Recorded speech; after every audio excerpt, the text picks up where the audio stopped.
Let's go! I appreciate everybody who showed up. Arkansas fans, will you pissing the Cheerios of Missouri on Senior Day? The Tigers have a distant shot at the playoff, so you could spoil it.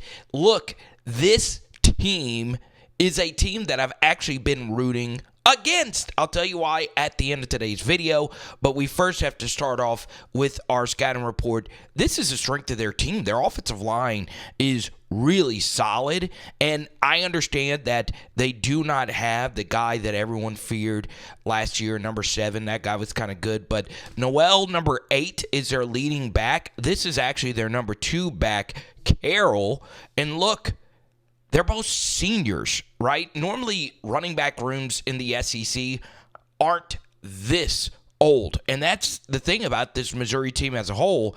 This is a very experienced unit. We get to their passing attack, and obviously the guy that everyone knows is Luther Burden. And you see that they're losing 14-3, okay? They had a number 6 ranking at some point this year. This play is a play that they run a lot, all right? And it is very creative. They ran this play ad nauseum to beat Tennessee in 2023, and they get to it when they're down by 11. You start off looking to the left to try and freeze the defense. The funny thing about it is there are no receivers to the left. Your tight end is to the right of the formation. Another thing that's very interesting about this is teams still guard the tight end in this situation when he's not even eligible, so he cannot go out for a pass, all right? So you look to the left where no receivers you could actually throw the football to exist, and then you start off to the right, and you still account for the tight end, all right? Now, here's the cool thing about it. This ball you would like to throw into the flat, all right? But if it's not there into the flat, you're trying to hit the football to Luther Burden on the flood concept. So this is a deep over. This is a vertical to hopefully carry this corner right here. The ball into the flat is pulled by this corner, and Luther Burden is running right over here into this space. Now, Brady Cook, as we all know, very good quarterback here. He could throw this for a decent amount of yards, but watch what happens. The corner is sinking, and guess what? The defender has this guarded. This space is normally wide open on this concept. Boston College put so many defenders, they floated all the way over here because they realized, hey, nothing's coming to the left side. And look, this player is sitting here ready for it. They ran their scouting reports, and they are right here to make a play. And guess what? Brady Cook still throws it because him and Luther Burden have so much chemistry. And look at that. Now watch. He is in position to make this play. Davis, literally a Coach 30 skit. I mean, you can't beat it. He has a chance to make a play. Davis's mama has been watching for this moment her whole freaking life. Her whole life. But you piss down your leg. Moment's too big for you. No single-digit number, so that's okay. If he was wearing a single digit, I would have to bench him. But he's wearing number 28. Those are the kinds of plays you have to make to pull off the upset. This guy is still their most talented player. But funny thing, number 1, Theo Weiss, has actually outproduced him this season. Now, guess what? Same drive, 3rd and 4. You have a chance to get off the field, and they're running a little man-beater concept, and this is actually really good. Get these receivers good and tight, and guess what? 29 actually does a good job being patient and getting through here clean. Brady Cook has some pressure, and look, he's able to get this football out to Burden. All right, 1st down. 29 has a chance to make another play. And once again, moment's a little too big. So, and that's okay. You know, the moment is not for everybody. It's tough. It's tough. Now you got to make a touchdown saver, and what the heck? Got to make a touchdown saver. I mean, come on. There's only so many times I can repeat myself, but look, we don't have a lot of single-digit playmakers out here. 24s, 29s, 28s, no unos, 3s. God, who's the equipment manager giving these traditional DB numbers out? You got to make these plays. You can't, I mean, you just do, all right? You just do. So let's talk a little bit more about Brady Cook. I mean, his stat lines are laughably consistent, right? Never really has just that unfreaking believable game. He's not had a 300-yarder all season, but every game is like 220 yards to a T, and he'll give you some rushing.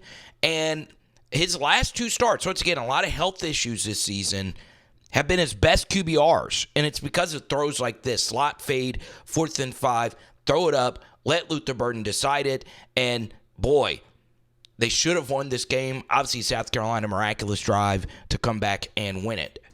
So their number 3 and number 4 receivers are Mookie Cooper and Marquise Johnson. Cooper is hurt. He is out for the season. So number 2, Marquise Johnson, he was number 17, switches to a single digit. They've been trusting him to go out there and make plays. And Brady Cook is a fearless quarterback. While getting hit, in the old days, they would have absolutely sent him to the underworld.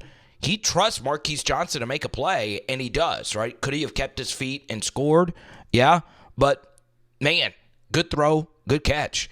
24 was in a blender all night. Now, Cook's not an elite runner, but you will see this in the red zone. I guarantee it. Obviously, this was from last year. Arkansas really struggled versus Marcel Reed and Texas A&M on these types of plays, and you just got to be ready for it. And another weird thing is 87 Norfleet is still on this team, right? Outside of Schrader being gone, all their key skill guys are still basically the same, right? They returned a lot of guys. So Norfleet had a career day.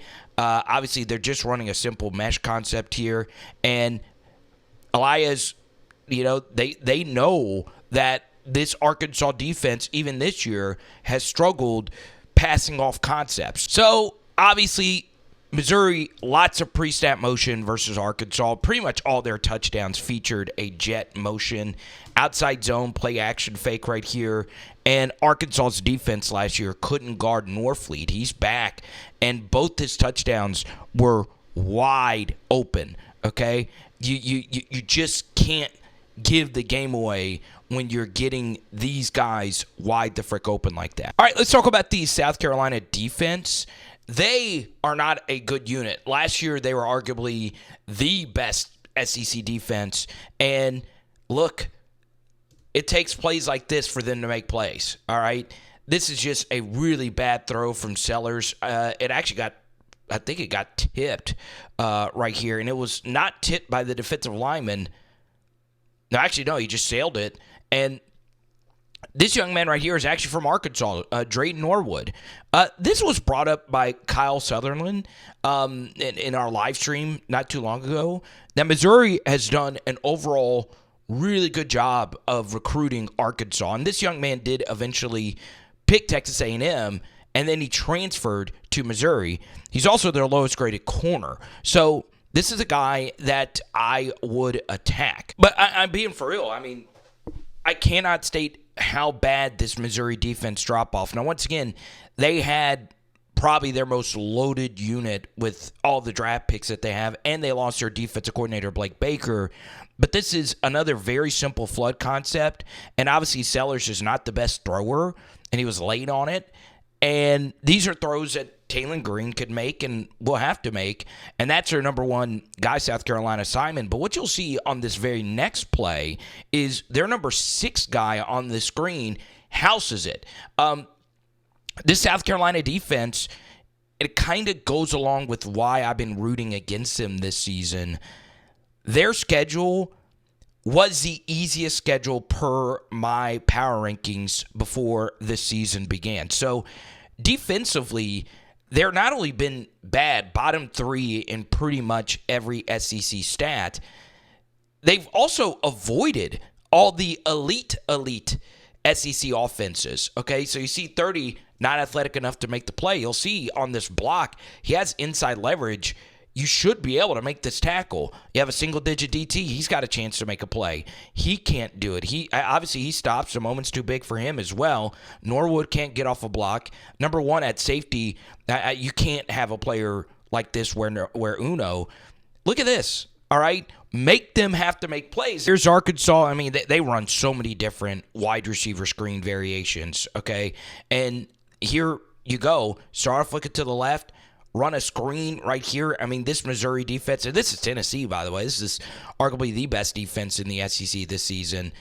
I would run a lot of wide receiver screens, right? This Missouri defense gets wild, and I would just keep hitting them with this and force this really shaky Missouri defense to have to make tackles. All right, so this is a big thing that I'm worried about for Arkansas.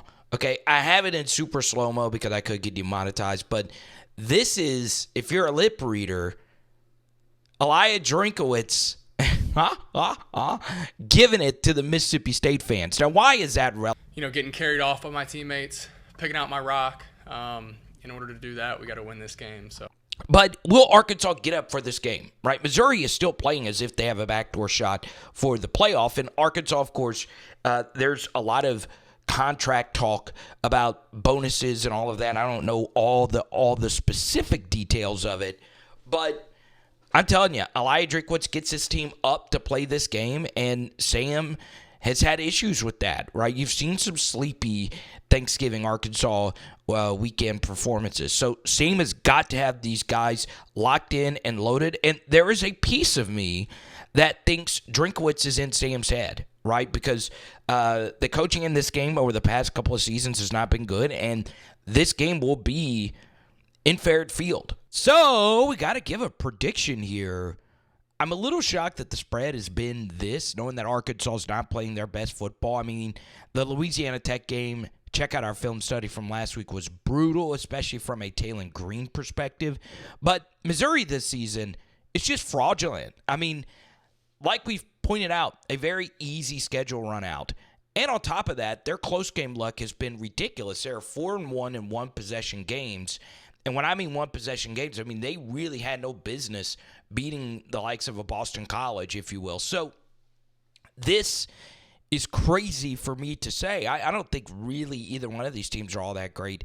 I am going to stick with Missouri, but let me know what you guys think down below. Final score, 34-21.